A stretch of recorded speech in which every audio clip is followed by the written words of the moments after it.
은수사에 대해서 알아보겠습니다. 4.3 당시 주지 고인봉 스님은 제주불교 청년단 단장으로 활동하다가 제주불교계의 거장 이일선 스님이 바다에서 수장당하는 것을 보고 부산을 거쳐 일본으로 피신하게 됩니다. 은수사 고인봉 스님 모친이 고산리 마을 안으로 이전해서 사찰을 유지하려고 하였으나 끝내 폐사되었습니다. 은수사는 현재 수월봉 부근의 사찰로 추정되는 터가 남아있고 현존하는 유물은 없습니다. 수덕사는 영선암과 관계가 깊은 사찰입니다. 마용구 스님이 창간하였고 에어루 광명리산 173번 3-1번지에 있습니다.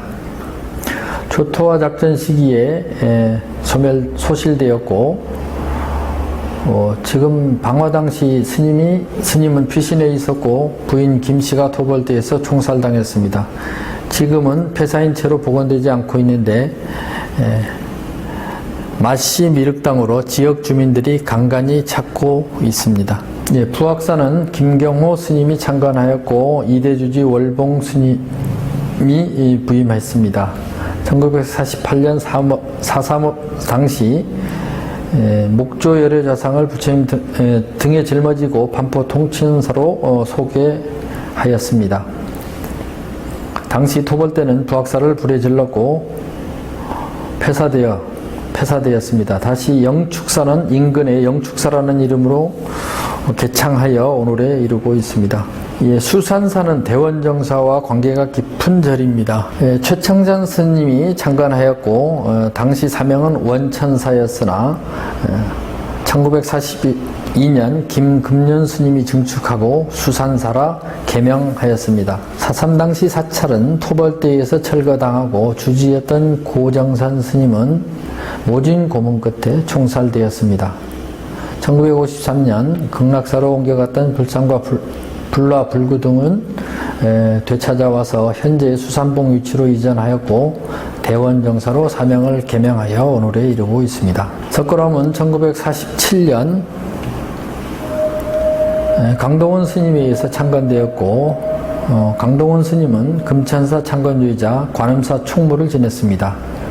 석굴암은 4.3 당시 법당이 전소되고 불상과 모든 불구가 불타는 피해를 입었습니다.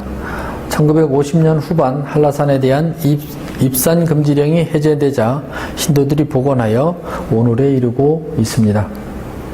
이렇게 해서 4.3 당시에 스님들이 피해와 사찰이 피해에 대해서 살펴보았습니다. 4.3 사건 당시에 활동했던 스님들은 해방을 맞아서 친일불교를 청산하고 전통불교의 수행정신으로 불교를 재건하겠다는 조선불교 혁신운동에 참여했던 스님들이 많았습니다.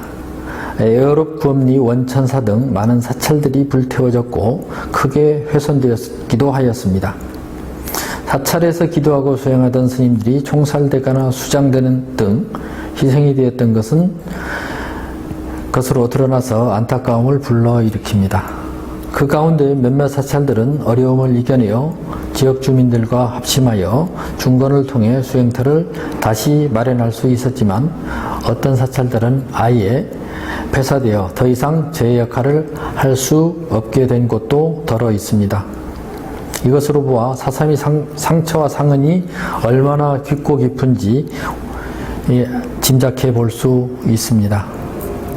당시 희생된 스님들에 대한 제조사와 제주불교의 희생에 대한 명확한 진상규명도 이루어져야 할 것으로 보입니다. 우리가 진정한 화해와 상생으로 나아가기 위해서는 과거의 아픈 역사를 바로 알고 잊지 않아야 가능할 것으로 여겨집니다. 어려운 시절 제주불교 중흥에 앞장서려다 희생된 스님들이 넋을 위로하고 그로 인한 정신적, 물질적 피해를 입은 제주불자들이 아픈 역사를 다시 한번 기억하면서 아름다운 제주는